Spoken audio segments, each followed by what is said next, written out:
Verde lajša bolečino in oteklino pri vnetju v ustni votlini in žrelu. Pred uporabo natančno preberite navodilo. O tveganju in neželenih učinkih se posvetujte z zdravnikom ali s farmacevtom. Onitek zdravilni lak za zdravljenje zmernih do blagih glivičnih okužb nohtov. Brez piljenja, brez odstranjevanja laka. Onitek. Resne težave imajo lahko tudi enostavno rešitev. Pred uporabo natančno preberite navodilo. O tveganju in neželenih učinkih se posvetujte z zdravnikom ali farmacevtom. Welcome also from my side as well, and congratulations for your that you are shortlisted on this year German Economy Award. As we said, so we have really tough work when we went through all the applications. While you presented amazing stories of your companies, and that's why we are here now. We would like that you share your knowledge, experience, your strategy, how you handle, so how you manage the talents and your employees, how you lead them, how you empower them, how you inspire them. And we have 45 minutes to share your stories, to see and to hear how you create your excellent employer position on Slovenia market and also abroad. So let me start firstly with the short introduction of companies from another perspective. So all shortlisted companies are, so two of them are Slovenians and two of them are subsidiaries of really global companies. Both Slovene companies are family businesses. Three of them are in the healthcare category or industry and one in home appliance category. They have strong corporate brand and as well as strong product brands which definitely help you as employer brand position, and we will talk about that later. And all of them are outstanding, innovating, different. They dare to be different and they dare to be creative and good practices so for all others. So if I start with ladies, and I would like to ask Martina, and we decided before so that we use the first name basis into our discussion. Martina, in your application we see that women represent 75% of the leadership team. And as equity and diversity and inclusion is today really important in managing companies, could you show us or share with us some positive impacts on workplace dynamic? So how you lead, how you see positive or maybe somehow less positive sides of having this percentage and this representation of women and men in the company? Thank you for this very challenging question, I would say. Yeah. And hello to everyone here. Pleased to be here. Well, I think we should ask our men at the company. It's only 26% of them. Yeah. But they seem to be quite happy. Okay. What is going on? I'm not sure if I will answer to your question, but sometimes we really are thinking, what should we do to include more men? We are at that stage already. Okay. Yeah. Yes. That's maybe, but this seems to be common to the pharmaceutical industry. The women tends to start pharmacy and also they become doctors and so on. But what I see, because my job is to talk to business partners, so to other pharmaceutical companies around the globe, and what I see is that when I talk to the managerial level, so to the guys, to decision makers, C-level of these companies, American most frequently, they are all men. Okay, so it's like, it's like general conflict, general view. Women are there to do the work, and they are there to decide, not at Medis. I'm glad it's not like that, but what the most important thing I see is that the most competent person is on the right position, and then you can be successful. So I would like to live in the world when we will not discuss this. Is it man or woman or who else? It has to be competent. Katarina, when we are preparing for today's discussion, we are talking about that BSH is part, so is subsidiary of one really global company, and that sometimes it's quite a challenge to manage headquarter local company relationship in terms of HR processes, how you manage the culture, how you live your values and behaviors. And how is your approach here to the local market? So you mentioned in your application that you have BSH Hrast local activity for managing well-being. So obviously you are allowed to have local practices, but still, how do you see this relationship in managing your position? I mean, on the one hand side, of course, it's a huge advantage that we are part of a global corporation, because that has a lot of advantages. I will come back to that later. But what's more important for us is we have a certain global framework, and this is what we stick to. There are certain rules given, but it's not too much. So we do have a lot of freedom to really adapt it to the local market, to develop programs that fit to the local culture, to the local needs. We do have the employees here. Whatever we do has to fit to the needs here. We do regularly benchmark the benefits, the packages, the activities that we do to really make sure that this is what the employees need, what's demanded, and what really fits to making sure it's a work environment that they are pleased to work in. So yes, there is a certain guidance needed in order to make sure that it somehow fits together what we do from a corporation perspective, but we do have a lot of freedom to really make sure to adapt it to the local needs. Maybe we could add, so when we discussed for the today preparation, we see also in the application that they have 17 people in HR, which is huge. And I asked Katarina, so how is divided the responsibility between talent development and developing and growing people? And could you please share with us how you are responsible for other markets too? Yeah, so there are 2 points. So we had, as you have seen in the video, we have a big production facility here in Slovenia, but we also do have in Slovenia the headquarters for the Adriatic East region. So we do manage from here basically 5 legal entities and 10 export, also in total 10 markets. And basically the HR department that we have is not only taking care of all the workers in the factory, but also basically all the legal entities that we have in the region as well. So it's talent development, it's the labor law, it's the payroll, all those different processes. In addition to that, I mean, as we are, and that's in the bigger company, we also have in our HR department someone working for the Workers' Council, like a representative there. We do have people that work from Slovenia for the global BSH as contributing to the it's called BSH Academy, so basically developing the training programs, etc. This is done, like this is a person sitting in Slovenia but working for global. So those kind of options we have as well, and that's why we come up to a number of 7. So as a business partner to business. Exactly. Yeah. Great. Thanks.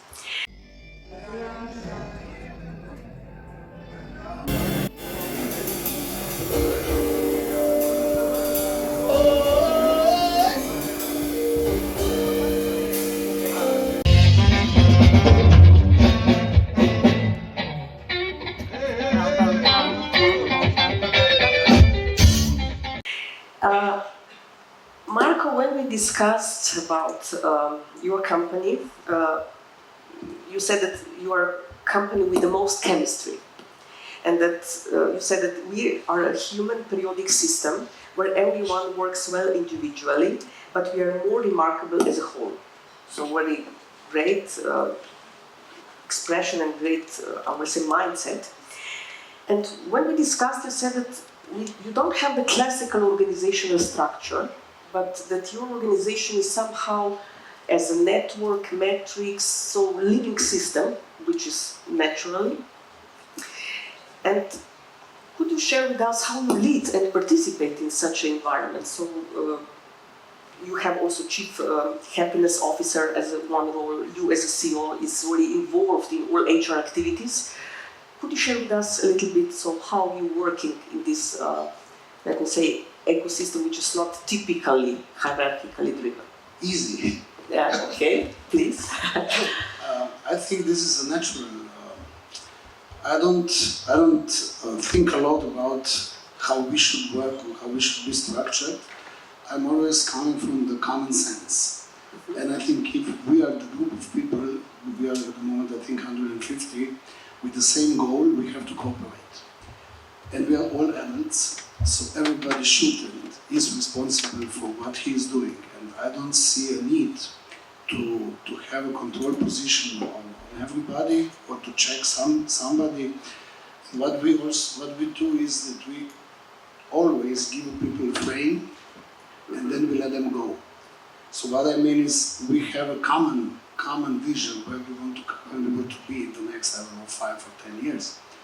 But how to get there, we let the decision also to the individuals. Because it's very hard to have all the people in the same, to see the same perspective. I think that the people are individuals with a different way of thinking, with a different way of approach, how to get to the goal. And we always try to let them do the business on their own way. And therefore I think that we cooperate very good together, because we also said that we have to find in every people the talent that they have or he has, and then we have to implement it in the whole company. So if somebody is good in I don't know, marketing, but his role is in the production side of laboratory furniture, when we decide about the marketing plan, let's take these people from production and brainstorm together what we can do in the future. So I think we are somehow very, very homogenic, but also diverse group of people. I hope that answered the question. Interesting. So could you maybe add how you as a CEO nurtured the culture, how we are discussing about recipes, if you remember internal newsletter, how you communicate with employees? Yeah, what we do, I take my role as CEO as not, it's hard to explain it, just to be human in the whole process. Yeah? I think that my colleagues are my partners, not somebody who is employed by me. And what we do, we have a lot of, you mentioned the cooking, the recipes. What we, for example, do is that we have internal newspaper, which is printed every quarter in the year, and it's done only by employees. So nothing came from the C-suite. Everything comes from the people. And we have in this newspaper, we always published also one recipe. And the people who has presented the recipe in the newspaper should or have to cook the recipe for all employees in the common month. Yeah. So we somehow, what I want to do is to bring I always said, I don't want to work, I want to play in my company. Yeah. And I want that everybody who came to the company, that they don't take the job too seriously, because life is short, we have to have fun. And therefore we have to have fun also in the company. And this is my... Great.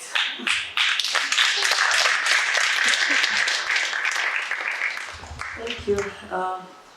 Andrei, you presented also in your application, so that in the past you were very traditional, let me say, top-driven, hierarchical, classical company.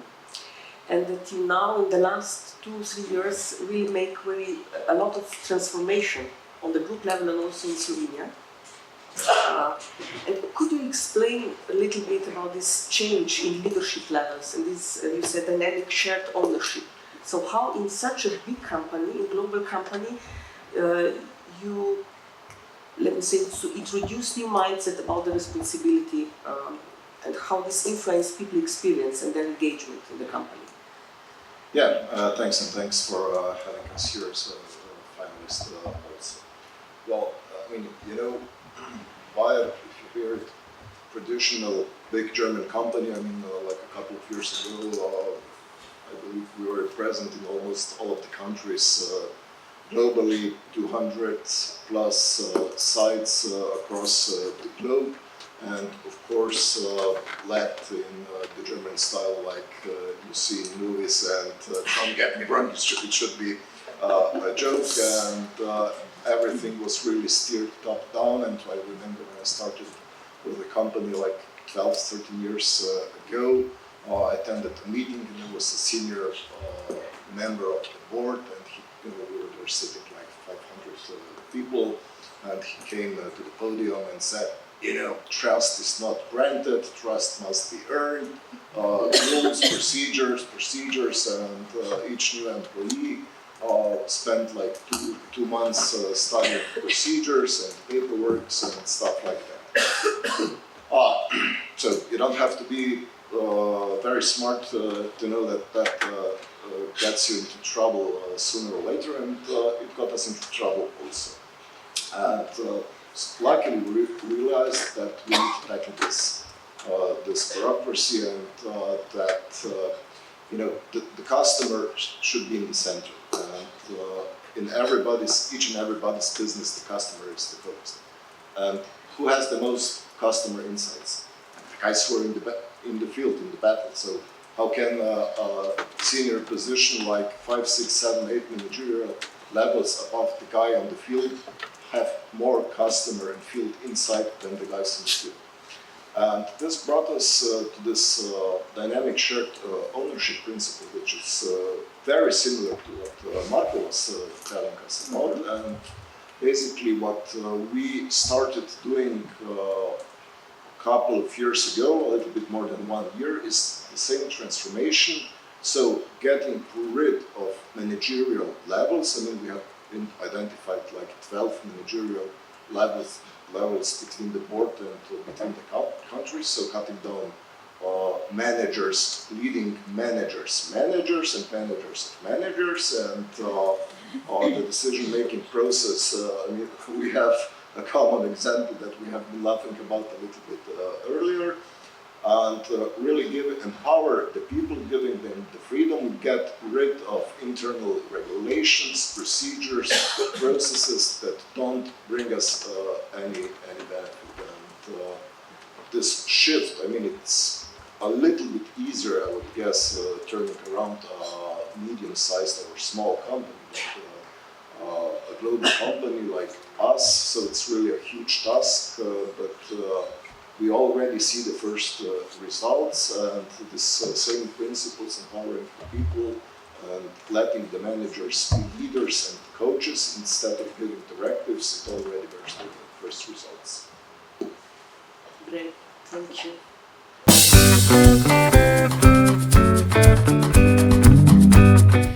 To niso karte samo za malčke in njihove mamice, to so umetniške karte, ki predstavljajo oblačila, usklajevanje njihovih barv in detajlov.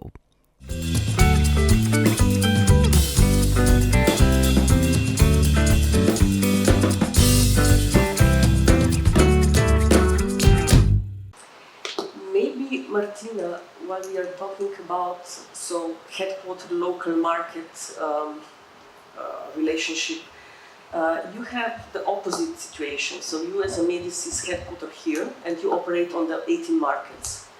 How what Andrei said, so big company, so the first results is we could see if we are really working on that. So how you manage your culture across the border, how you nurture the same values, behaviors, working principles that all people feel Medis. Well, we have to respect different cultures we oversee. So, but at the same time, as you said, we would like that people in any country of Medis would share the same values. So that is a challenge. And the challenge is, of course, that they are not present all the time, or we are not present all the time. But how I see the sustainable business, which cannot be, the sustainable business is something which is resilient on the long term. And we are here for 35 years, so we never were just looking at anything as just a number. We have to have people on board who feel safe, who are healthy, who have a meaning. This is very important, and how we share this along the region. okay, we have processes, we have similar practices, we have SOPs and everything, but I think the most important is that we communicate really a lot also in person. So face to face is very important when it comes to share and communicate common values and that the people feel loyal. And the other thing, which I think is very important, that we make them involved in the decisions. So they are not just, we are headquarters and they are just implementator. We ask them. And at Medis it starts with the basic question, there is a drug, will this drug add value to the treatment, to the existing treatments in any country of our region? And we ask them first, and then we decide. So they are involved from the scratch. Also when it comes to promotion and so on, of course there are a lot of guidelines. Of course pharmaceutical industry is very regular, very tough, strict, but we have to respect their local needs, their local culture, and we have to respect people we have there. We work with people, we are people company and we work with people. I hope that there will not be a time when we will say that we work for robots or something like that. Still we work for people, with people, and this is the most important thing. We have to be there, present. And maybe we could share with the audience, so you said nicely before when we start, we are people who love people. Yeah. And this is you said it really nicely. We are people who love people, and I doubt that we would be here for 35 years without that. It's impossible. It's unless people feel that you take care, unless people feel that they are part of the company who has meaning, they would not stay. They would not. Or they would not give 100, 120, 150%. They would go for 70. And that's it. And then at the end of the day, you would lack creativity, you would lack engagement. And without engagement, you just have satisfied people because they have a good payroll. I don't think this is enough. People needs to have. Needs to know why they stay awake in the morning and why they are doing what they are doing in any job. Thank you. Marko, Andrej mentioned trust, and now Martina mentioned purpose.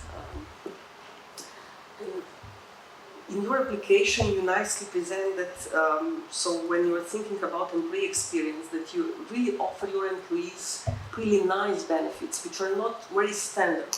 I mean, I will say unlimited time for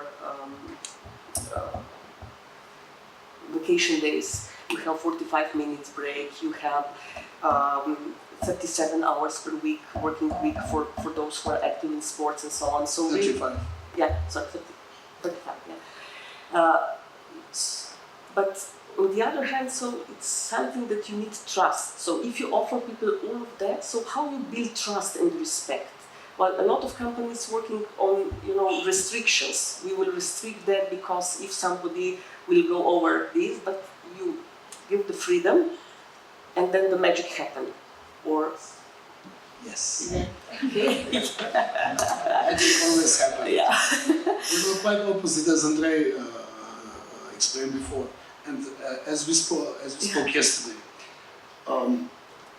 When I met my husband, and when I asked him, or when we decided to get married, I didn't think about, I don't trust you, but I want to marry you, and after 30 years, you will get my trust. And I think that the relationship which starts based on the trust which has to be earned, I think it's a better relationship in the beginning. And if we go with every partnership with the full trust, I don't understand why I should go with some new employee, one new colleague without the trust and said, you have to earn it first. Because that means that I don't trust him. And why have I employed him to help us, to help the company, if I don't trust him? So I always start with the trust. And as I see, MIKRO+POLO is near the Austrian border, and about 10,000 people from Maribor drive every day to Austria. So we have to invent, and the salaries are still 30% higher, just 10 minutes away. So we have to invent something to keep the people in Maribor and to offer them something which means a lot, like unlimited paid vacation, breakfast in the company, dogs, pets in the company, and so on and so on. We have to give something that the people will care for the company, and if people care for the company, they care for the customers. It's just simple as that. Tantum verde lajša bolečino in oteklino pri vnetju v ustni votlini in žrelu. Pred uporabo natančno preberite navodilo. O tveganju in neželenih učinkih se posvetujte z zdravnikom ali s farmacevtom. Onitek zdravilni lak za zdravljenje zmernih do blagih glivičnih okužb nohtov. Brez piljenja, brez odstranjevanja laka. Onitek. Resne težave imajo lahko tudi enostavno rešitev. Pred uporabo natančno preberite navodilo. O tveganju in neželenih učinkih se posvetujte z zdravnikom ali farmacevtom. Katarina, you have in BSH so in fact two divisions. One is marketing and sales, located in Ljubljana and responsible for all other markets in the region, and also production department or division in Nazarje. And when we discussed, so you said, okay, we have white and blue collar, so this typical, I would say, division of the workforce. And we have to be very careful to hear about so how we handle with different experience, about different motivational factors. Well, definitely they are different generations, they have different pain points and so on. Could you explain us a little bit so how you manage the employee experience towards these two internal employee target groups? So I think it's quite important there to really be aware that there are completely different needs. On the one hand side, for example, what the colleagues also just said before,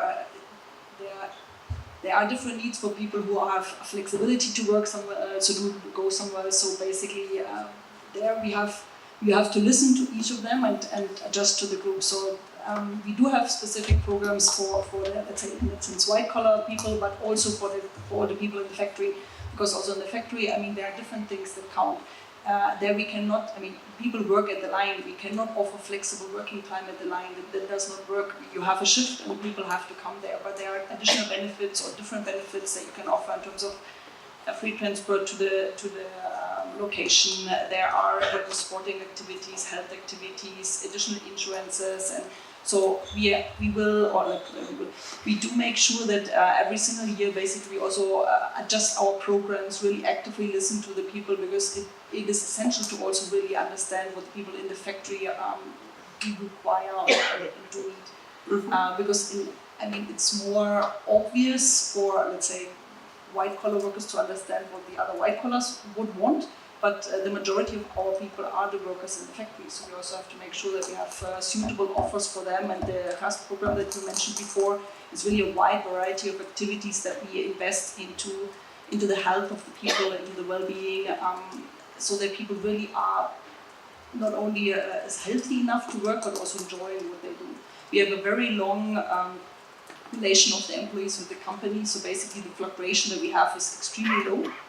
So in the indirect, so for the white colors, it's if I remember the number correctly, it's 0 point something. So the people stay with the company, but even for the workers, we have a below average fluctuation, because people see the purpose and also how much the human is put in the center in our company, and that is something that is quite important for us, where we put a lot of emphasis to really understand what they want.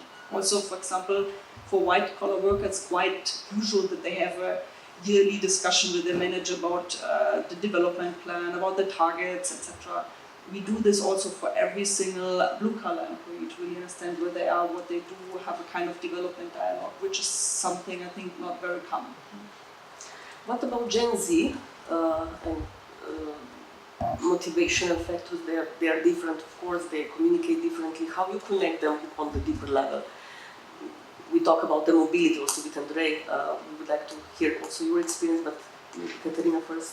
So yes, they do have different expectations, and we try to somehow adjust it as much as possible. I mean, as I said, for someone working in the shift system, there is less flexibility given, but also there, of course, they often ask for more flexibility in doing different jobs or whatever, and we check what's possible there, what we can do. So it is heard, and we adjust to it as much as possible as we can do. Thank you. Maybe Andrei, you could share also the experience about mobility, not just for Gen Z. You said it's also interesting for other generations for everybody. too. Yeah. I mean, luckily, on the leadership level, we stopped worrying about what our people need, and we let our people decide and design whatever they want, and to come up with proposals, and whatever we could make happen, we made happen. So I mean, it was we had this annual employee survey, and then you get those results you don't really understand, and once we stopped dealing with that and let the people design basically the working environment or some activities that they want to do, I mean, all this almost went away. And before moving to your question, or to answering your question, I would start that this new concept of leadership that we have been introduced started actually with totally rebuilding our new offices and how we work. So remote work is now the majority of how we do it. Luckily, we don't have any assembly or production, so we can afford it.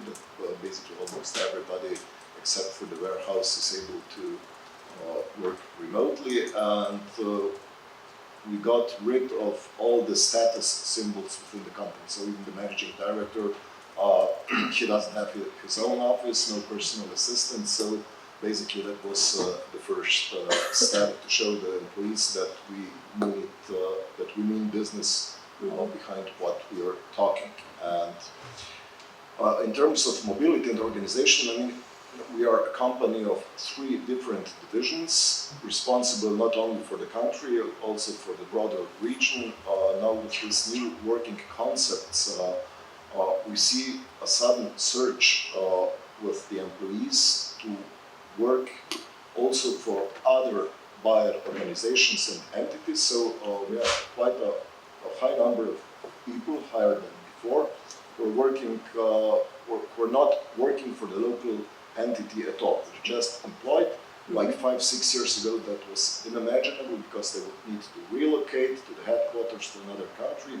Now we see this sudden possibility of people, our former colleagues, applying for jobs almost on a global level and without any problems, basically performing these jobs totally on a remote basis. Here we would like, of course, and sadly the minister left, a little bit more flexibility also in terms of regulations, because I mean we would really like to offer these new possibilities to employees, and we see that the younger generations seek this flexible mobility also within the company. But if I need to each time draw a new org chart, discuss it on formal level, then change all the agreements, I mean, it's a bunch of bureaucracy that we could find some better solutions to really meet the employee needs and also our needs at the end of the day. And we also now launched a new project that's called Talent Marketplace. So similar to what Marko said before, to a certain extent, every employee is able now to join remotely on global projects that are published in this platform. So somebody from either production, HR, I mean, we don't care what is your background, what is your current expertise. We want to build up employees with new skills, new skill sets, so everybody is basically now allowed to search for projects in this global talent marketplace and join in global teams to bring their particular capacities or skills or even develop for new skills. And we are very much looking into hopefully the success of this project. Great.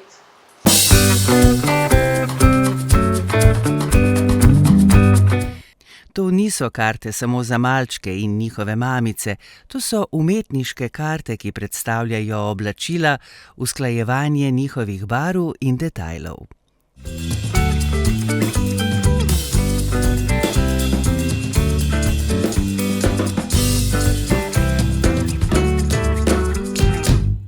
Maybe Marco, you could just add about, so you mentioned that about, so how you manage with your leaders that they are not in the comfort zone, so how you rotate them in terms of career development. Maybe you could share this experience also with us.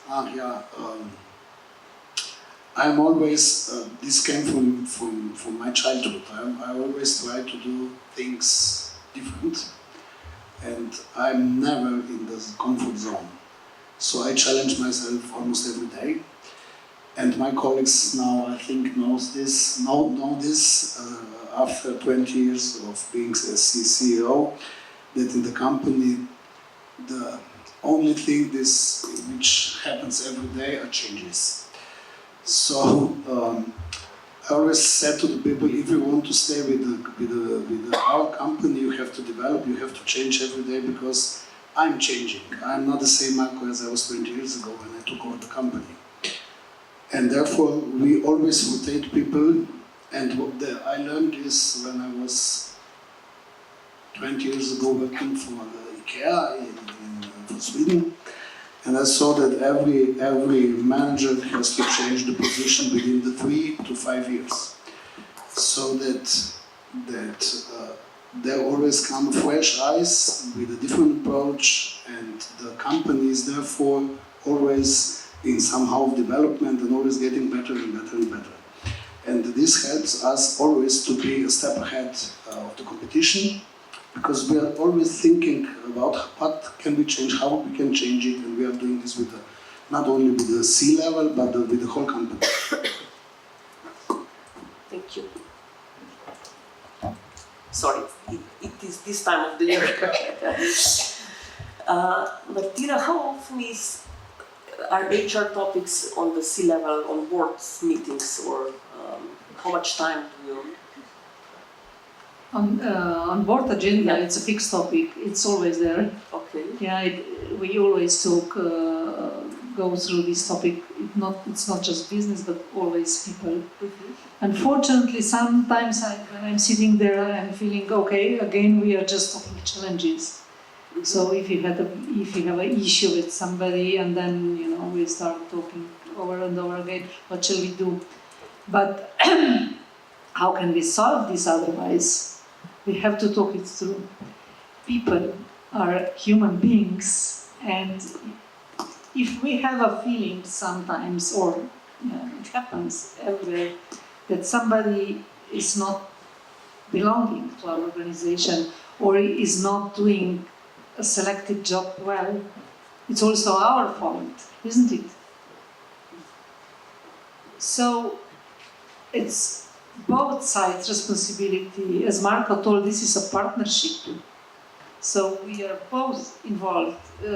You and me, we have to know each other, and if there is a challenge, we have to talk it through. So yes, we are talking a lot about people, and I hope it will stay so, really. And most importantly, and I'm really proud of that we take time to find the solution, so that if she or he is not doing well, performing well, or he is not satisfied where he is, that we are actively talking how should we find him in any other job in the organization. We never talk first, how could we fire him? That's not in our culture. So thinking about stay interviews, not exit interviews. Yeah, we do have stay interviews, of course, we do have stay interviews. And start interviews and mentoring and everything. Well, what big organization has to have. We have all these systems, and lately I was looking at our survey, which was where we asked people, tell me one thing, why are you staying with us? And the first point, one of the first 3 points was, I'm staying because I'm proud to work here. I feel proud, and I think this is really. I mean, I'm proud of this. I think that this makes us moving. We have to be proud that we belong somewhere and that we are doing something good. And I was really happy to see this answer. Thank you. Last round of questions, and then we will leave some questions for the audience if you have any. Question for each of you. So, what I see in my practice is that HR departments constantly said that, yeah, we are not strategic enough, our boards or top management don't see us as a really business partner, we are so operational, tactical.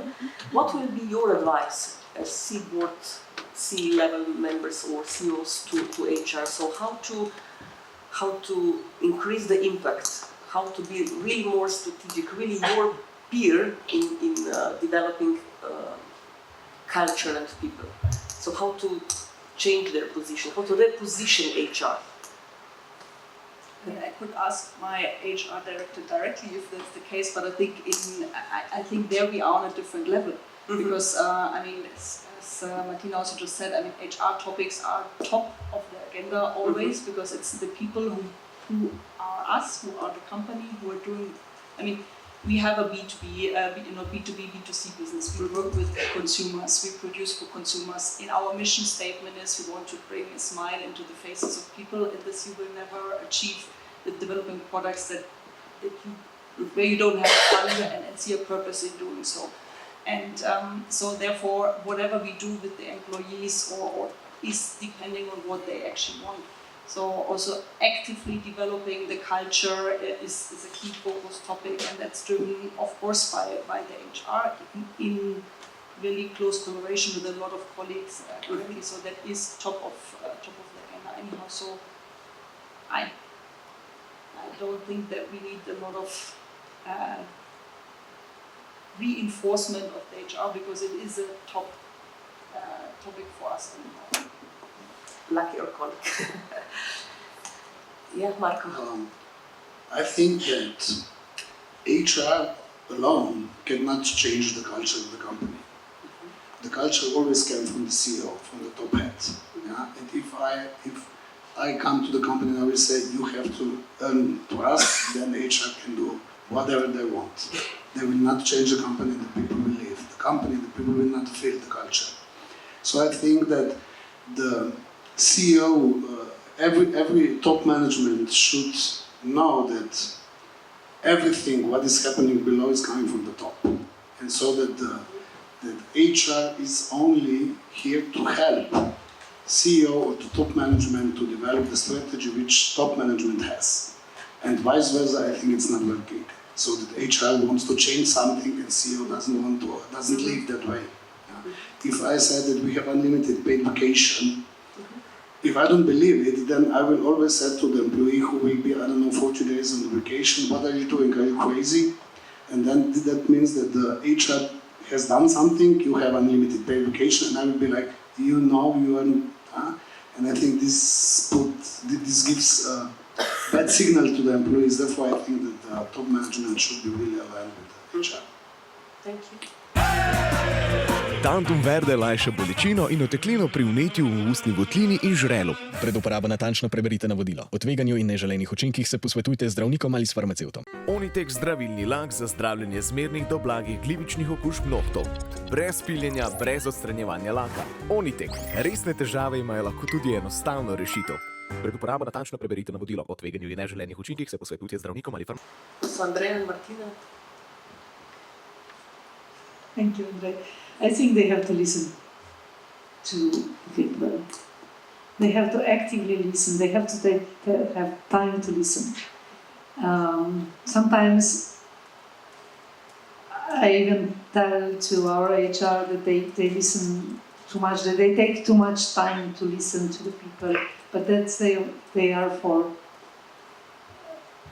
people in organizations, they have to have somebody who they can call and say, look, I have a problem or whatever, you know, or just talk it towards a challenge they have or a personal issue. And we need to know that if we talk to them, that they will, that this will be kind of confidential. And I see this as the most important role of HR, because they cannot change the culture, but they can support the culture. And what is really also very important, they can support us managers, leaders. We also have to be listened.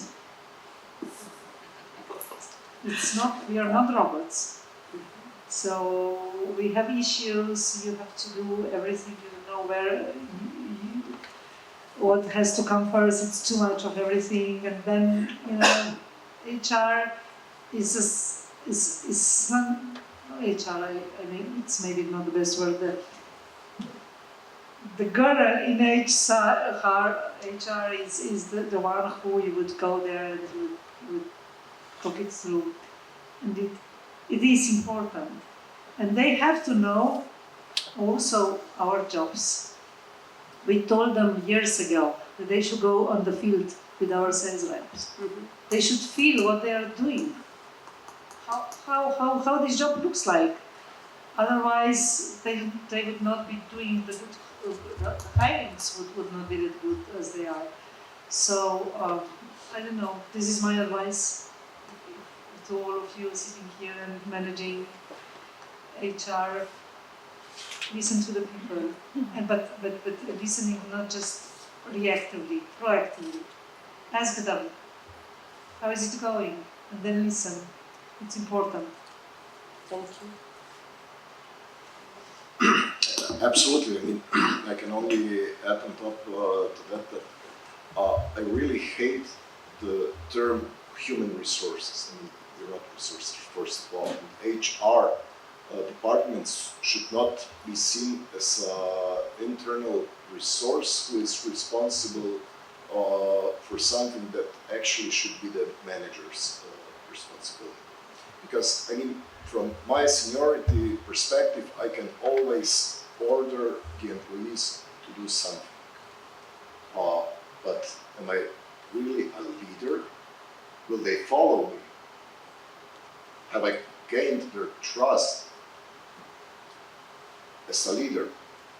And these are two very different aspects, and in my opinion, totally different. So we have bosses and we have leaders, and I believe that it's not the sole responsibility of HR to make these cultural shifts and care for the people, and the leaders / managers are only responsible for the budget, but it's really the opposite. And as leaders, we are more responsible for our people, even more than HR is. So we are the first line who is responsible and needs to look after the colleagues and people with whom we work, and with whom we work on the same level, not on a hierarchical level, because that doesn't create the trust that's needed to become really an effective organization.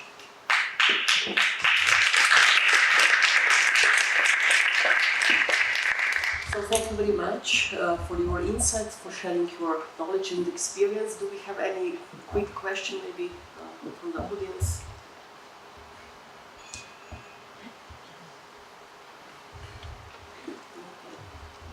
Yeah,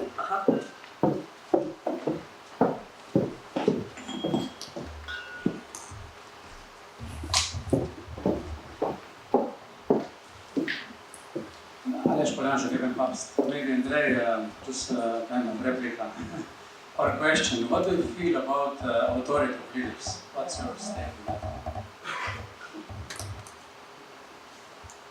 Okay, define authoritative leader. You know, in tough times, you need to have also tough leaders. but I kind of draw the similarity with the military. I mean, you can give orders and say, listen, you 10 guys take that hill, and knowing that those 10 guys cannot take the hill. So, am I an authoritative leader? Yes, I am a commander. Am I a leader? No, because I sent them to be butchered. I need to make sure that I give a clear direction, like Marko said, so what do we want to achieve so that everybody shares the same, let's say, vision, not perspective, but vision. Okay, so we know what we want, but I will not direct you how to get there. It's my responsibility to give you the means and the assets that you can get there so that we all together can achieve the same vision. And I know that is very high level and it may not fit each and every particular situation, but in general that is really my deep belief. And this, I mean, that's this new leadership style that should be applied. Not authoritative, but really that you gain trust that people follow you. Because if others follow you, then you're a leader.